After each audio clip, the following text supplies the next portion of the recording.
Hey, what's up? I'm back. It's your favorite Annick Lewis, your nutritionist, trainer, and wellness coach. Here to serve you online. I believe in service 1000%. Today's topic is all about purposeful living in today's era, navigating ego and our true purpose. This topic came about from one of my executive wellness conversations that I was having with a client, where we were really working on differentiating how do we find discernment in identifying what thoughts are coming from the ego and behaviors, and what is the difference or in contrast of what does it feel like to be living in our purpose. Now, this is really a great topic because many humans actually deep down inside crave the answer to this question if they have not consciously thought about it themselves. In later life stage development, it is something that comes up to allow humans to feel a sense of significance, which is a core human need for us to feel. So in today's fast-paced technological world, we are filled with constant distractions. Like, we could definitely agree on that one. And it is easy to lose sight of our true purpose amidst the noise. Yet, within this digital age, lies an opportunity for us to live with greater intention and clarity, and to be able to discern between the demands of the ego and the calling of our true authentic purpose. So today, let's go through ways that we can unplug some of these keys so that you can unlock this next level within your technological abundance. So step one is that we want to do regular digital detoxes. I'm not sure if you've ever heard of a digital detox, but the same way we think about spring cleaning our homes, our cars, our closets, our garages, our offices, is the same way we also want to spring clean our technology, because we end up having piles and piles of subscriptions that we don't use anymore. We have cluttered data in our tech, laptops, iPads, phones, with regard to our photos, and it makes sense why we have now the opportunity to buy data storages through subscription models, because it's easy for these spaces to get cluttered in the midst of us moving through life at faster and faster paces as we begin moving with more speed in our teams, in traveling, in our families, etc. So tips for digital detoxes. This is sometimes you need to mentally prepare for this. Like, you might take a week of thinking that you need this before you actually take action into making it happen, which is totally normal. When it comes to humans and behaviors, it's normal for us to want to go through a decision-making process of identifying a thought and thinking about it for a while before taking action. This is all very normal. We want to work on speeding up that time between ideation and actualization, because that helps us to move forward at faster paces to grow, evolve, and reach our goals. So what we need to do first is step away from the busyness to find that space of calm, whether that's setting up a meditation room at home, going into nature, finding that time to really find stillness so that you can look at what's going on inside of your mind to understand where the clutter is and how you may need to move forward. If you find that doing this on your own is a challenge, it may be helpful for you to consider having a coach that could be a sound back loop for you to articulate your thoughts in your mind in order for you to be able to take that next action step and stay accountable to what you really want to do. Practicing digital detox rituals regularly allows us to reconnect with our inner voice and gain clarity on the true purpose amidst all of the digital noise and distractions. So that is one of the benefits of doing regular digital detoxes. And then you can understand how to plan for the future, whether that is that your payments are on repeat for your subscriptions or your family expenses, or how you want to put things into your savings account, and how everything is flowing around you in your digital world. You want to make sure that everything is going seamlessly into the right places and spaces, and everything is flowing and working in that manner. What tends to happen when we have too much clutter, that we get bogged down with feelings of overwhelm and procrastination, which if we can decrease and significantly reduce, and that would be helpful. You want to say hello? Oh, come here, baby. This is the real master of all. He came over to say hi, my baby. Number 2 is we want to cultivate self-awareness. When it comes to being a self-aware person, there are a few things to note. That the first step is sometimes we need to do either some mirror work or journaling, or we work with someone that can give us some feedback on our behaviors. Because many of us walk through life and experience life with no sense of how our actions may be having an impact on simultaneous events, people, experiences around us. When it comes to cultivating self-awareness, it really helps to have some emotional tools. I feel like one of the best advice I can give is, in terms of self-reflection practices, is doing filming exercises and also taking photos so that you could see yourself in real time. And having a lot of mirrors around allows us to really see ourselves and get feedback, because it's easy to go through life from the lens or perspective of what's happening in our mind and reacting to all of the external pieces of life without really fine-tuning what's going on internally. So self-awareness is the number one way that you need to build that skill, and there are lots of TED Talks about this as well.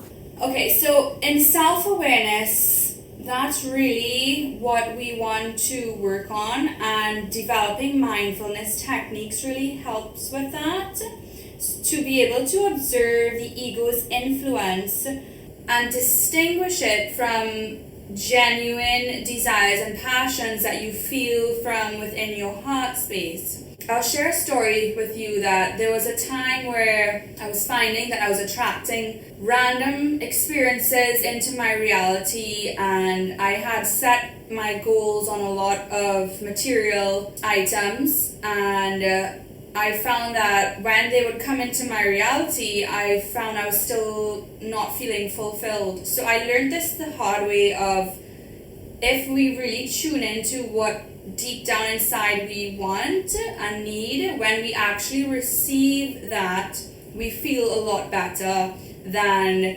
always reacting to what this person has or that person has or this person has. Because when we try to get what other people have, or have a life experience just that someone else is doing, it doesn't mean that just because we do it or it made them feel happy or fulfilled, that it will also make you feel that way. So in connecting with your true self and true essence, that is really how you ought to consider your next stage of life and how you want to go through and experience these things, because you want to be fulfilled at the end of the day for what you desire and truly want, not based on what someone else has, if you want to find true inner peace and fulfillment in those areas. So that brings us to the next part of aligning with core values.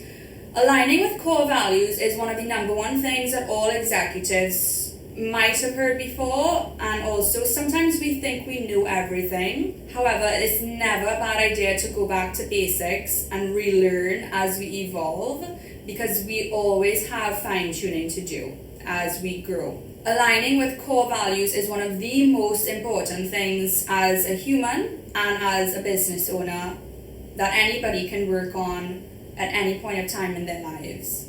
So when you define your core values and use them as a compass to navigate life's choices, this is where what you line up in your reality actually feels good for you and is healthy for you on a personal level, rather than looking to make life choices that are not aligned with your values. Because what we tend to see is that when we make life choices that are not aligned with our values, a lot of negative emotions are usually attached to that, and feelings of unworthiness, dissatisfaction, guilt, shame, depression, anxiety. And what we want to cultivate is a life where we're finding that what we attain and have are filled with emotions that more reside in the spaces of love, authenticity, gratitude, openness, and that already feels so much better. So that is definitely a main takeaway. We have 6 of these topics here today that I'm glad that we are able to chat about in this space, and Lucci obviously is loving it. I love that he's here because he's so sweet. Like, when he comes to cuddle, it's like my favorite thing ever, and now you get to share this experience with me. He's actually the main star and the boss of this whole thing, you know. Like, people think I'm the mastermind, but you have no idea when it's like you live with such an animal. They literally boss you around all the time. So, serving others with authenticity. This is a good one. Authenticity is the word of this time and age because people are bored and sick of fake people experiences, and what everyone is craving at this time is authenticity. People want the real deal. They want to have a conversation where they could be like, oh my gosh, I feel so heard and seen and respected and valued. And that is so rare in today's day and age that it's so valuable when we come across it. And more we are finding that many creators and people are wanting to show up and live in their authenticity because they enjoy the freedom that these feelings of freedom bring about in their being, which is healthy for wellness. So this is how authenticity works, right? When we shift the focus from being self-serving most of the time to how can we be of service and give and be genuine in contributing, that's where authenticity shows up. Because there's certain times in life where it's important to do things that are self-serving when it comes to the hierarchy of needs and getting our foundations on development. So for example, our basic needs like food, shelter, clothing on a basic level. And there's so much more I want to talk about that with regard to humanitarian endeavors and projects that are working on making the world more sustainable and making sure everyone has these needs satisfied of 8 billion people on the planet. But that's beyond the topic. That's for another conversation. I should actually make notes because I would like to talk on that topic. But when it comes to what is it like to be of service, you know, and to give and to be of contribution, this is where human fulfillment comes into play. This is where people love to teach, create art. These are the gifts that humans have inside of them, and sometimes when you work with someone or you have relationships that want to see you thrive and succeed, they can help pull these gifts out of you and show you, refine how you contribute into the world so that you feel you are showing up as your truest authentic person, which in turn makes you feel more fulfilled as a person. And what we can be aware of is that many of these processes and tools are programmed right now for the younger generations, and it's not that we want the older generations to feel left out like it's too late, because it's never too late, and there are ways that you can still work on those gifts and do activities and creative passions that do light you up even for that last stage in your life, for you to show up with authenticity.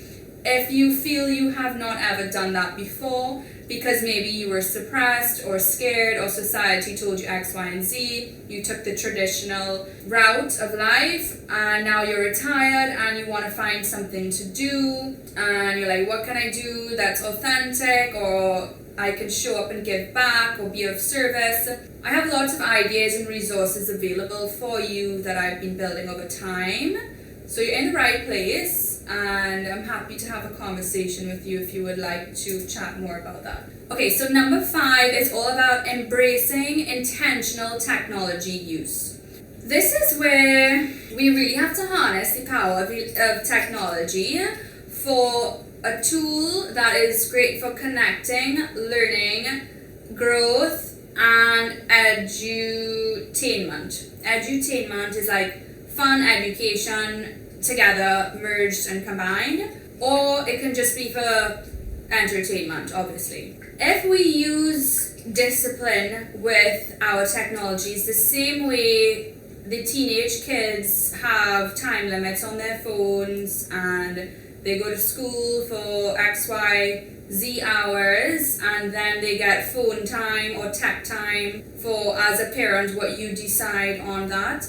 That is exactly how the best way to be as adults really is, in terms of how we ought to operate with these technological advances. So when we're intentional about our technological use, that is where the real next level comes into play, because people right now in the world have gone through this wave of technological upgrades, and in every home right now people are using technology. Sometimes we have too much, there's clutter, we have to throw away things, upgrades, and there's a whole cycle that needs to be addressed that nobody's addressing, and it's a conversation that needs to be had, because we need to set boundaries in terms of how much time we are allocating and for what purpose. Is it serving a purpose of anything? Is it making an impact on making people feel better about themselves, creating sales for business? Is it, collecting data? Is it entertaining, making us feel happy? Is it a way of building bridges in terms of our connections with other humans? Is it making us too antisocial? We need to address all of these cases and scenarios, because it's easy for the age of technology to overshadow what it's like to even have meaningful interactions anymore today in society, because many people are finding they're having symptoms of ADD and attention deficits because of this, scrolling. I don't want to say it's like an epidemic, but I mean, if you hang out with the boomers, you will hear everyone talking about how nobody in the younger generation can hold a conversation anymore. And it's sad, because we are humans, and internally every human desire is generated for deep human connections. And this is where we need to solve this at a root issue of how we are being as humans in this day and age, that we have to address is not ancient 500 plus years ago, and it's still not 2030 or 2040 or 2050. We are in the present moment of 2024, and we need to all chill out as a society, take a breather, understand how far we've come in this process, and take intentional actions and movements in how do we bridge all of these advances and also connections to be able to bridge a more organized way of evolution for the future and the future generations, because we must all be aware of what chaos feels like by now, and quite frankly it hasn't really been working that efficiently in terms of collaborations on a global scale. However, this is what we're talking about when you want to be intentional and find purposeful alignment with your decisions that you're making in life. With that being said, it's important for technology to exist and for it to not be a way that's detracting you from your purposeful pursuits. Last but not least, this is one of these skills for the future, and I will make another video on skills of the future because we have to be moving in the right direction, otherwise you are going to get left behind, right? And don't say I didn't warn you and I didn't try to help you.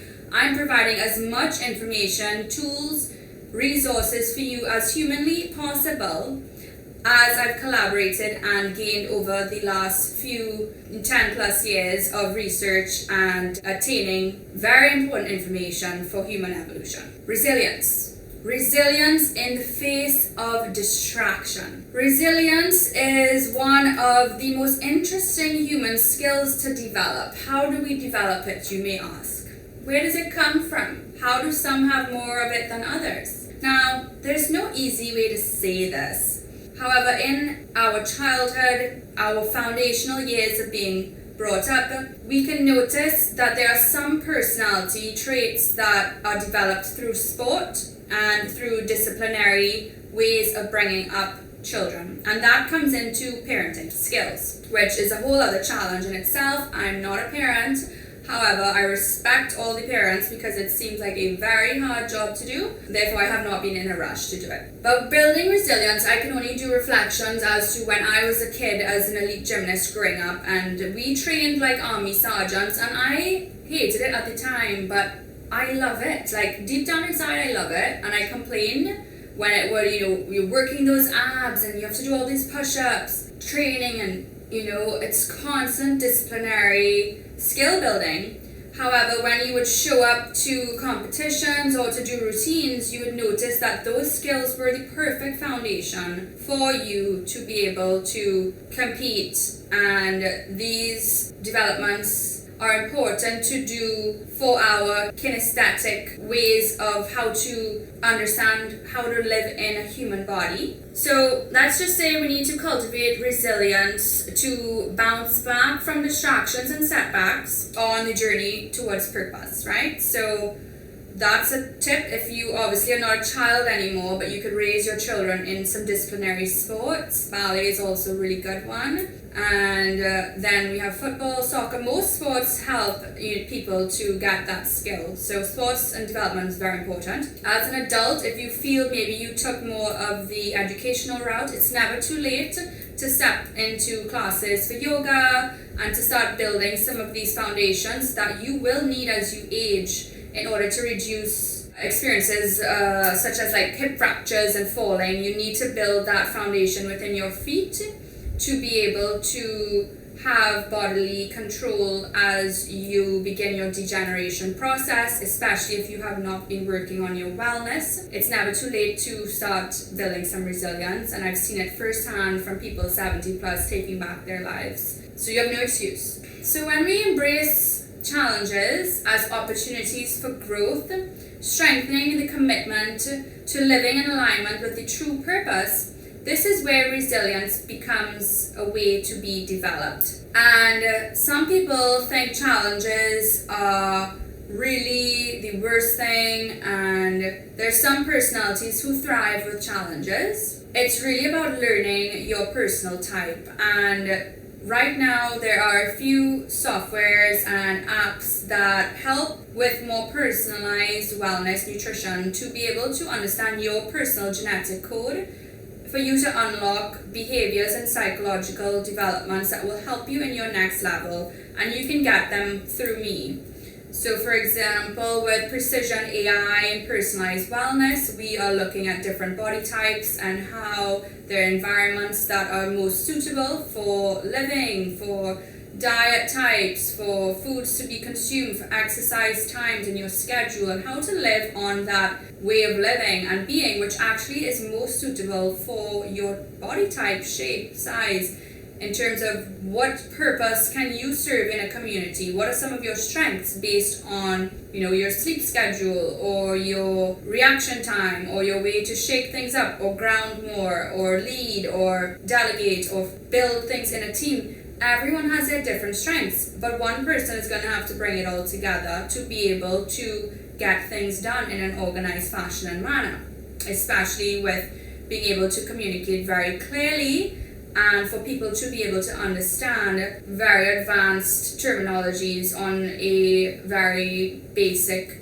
fundamental level. With that being said, building resilience in terms of trying a new skill, there's distractions everywhere. Right now I'm building a few new skills myself, and sometimes I will take a few days off to rest and not think about it. Especially being a beginner, it's not always the most fun when you have to feel like a loser for a while before you get good at a skill. But embracing that is all part of the journey and part of the process, because it's exciting when eventually you do master a skill. As a finale, this is the age of unprecedented technological advancements. Living a purposeful life does take conscious effort and intentions, and that's something that we can't shy away from doing. It has to be real, it's no fakeness involved. When it comes to discerning between what's coming from the ego and what's our true life's purpose and calling,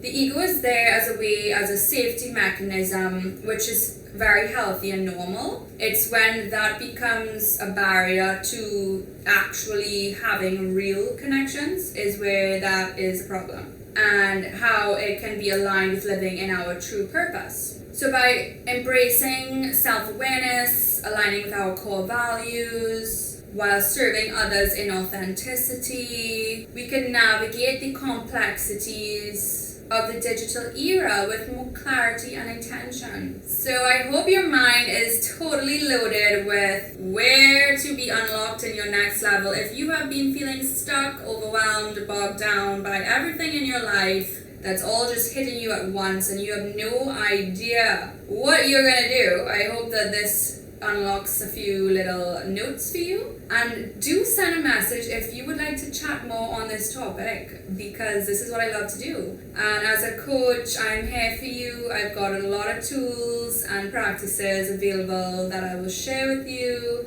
And remember, when you invest into yourself, that is the best investment you can make, because then you can make a difference in many other people's lives as well as your own. You are worth it, and you're worth that next level investment. To develop these skills for the future is something that you're going to need, and your family needs you to be also. Until next time, remember to get my book, Tropical Wellness Secrets, and don't forget to like, share, and subscribe to my channel. Send any questions that you might want me to address, and I look forward to having more of these conversations with you. I'm sure Lucci also enjoyed being here with us. That was a really nice surprise, and this is exciting and fun that we get to have this time together at such a pivotal time in this era, and we have each other, so you're not alone. And I want you to always remember, I'm with you, you're never alone, and I'm only a message away. Big love. Thank you for sharing your time, space, and energy with me.